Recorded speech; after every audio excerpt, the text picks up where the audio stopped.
આરોગ્ય અને પરિવાર કલ્યાણ વિભાગ ગુજરાત રાજ્ય શહેરી આરોગ્ય કેન્દ્ર ઉપલેટા રાજકોટ જિલ્લાના ઉપલેટામાં urban health centre Dwarkadhish society Upleta ખાતે આજે પોલિયો રસીકરણનું ઉદ્ઘાટન કરવામાં આવ્યું હતું। આ બાબતે ખાસ કરીને વાત કરવામાં આવે તો સરકારશ્રીની મુહિમ એવી હોય કે દેશભરમાં પોલિયો નાબૂદ થાય તે હેતુથી આજે અર્બન હેલ્થ સેન્ટર 2 અને નાગનાથ ચોક તેમજ અલગ અલગ જગ્યાએ રસીકરણનું ઉદ્ઘાટન કરવામાં આવ્યું। રસીકરણ કેમ્પમાં હરપાલસિંહ જાડેજા, ચંદ્રપાલસિંહ જાડેજા, રઘુભાઈ સરવૈયા, કનુભાઈ બારૈયા, ગોવાભાઈ બારૈયા, ભવાનભાઈ તેમજ તાલુકા હેલ્થ ઓફિસર, તાલુકા હેલ્થ સુપરવાઇઝર તેમજ ગામના આગેવાન ઉપસ્થિત રહ્યા। બાળકોને 2 ટીપા પોલિયાના આપી પોલિયો જેવા ગંભીર રોગથી રક્ષિત કરવામાં આવેલ। મારું નામ હરપાલસિંહ જાડેજા।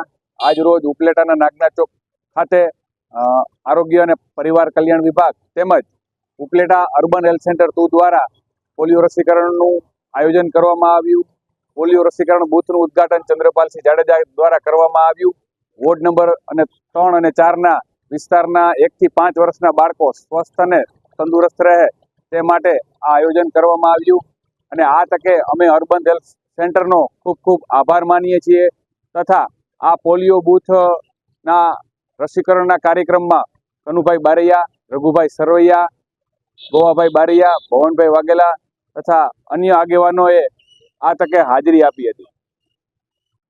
હું doctor Aarzoo Marvaniya, urban health centre 2 Dwarkadhish સોસાયટીમાંથી મેડિકલ ઓફિસર। આજે સરકારશ્રીનો પોલિયો દિવસની ઉજવણી કરીએ છીએ અમે, એટલે એના માટે તમારા 0 થી 5 વર્ષના બાળકોને તમારી નજીકના બૂથ ઉપર જઈ અને પોલિયોના 2 ટીપા પીવડાવવા અચૂક વિનંતી।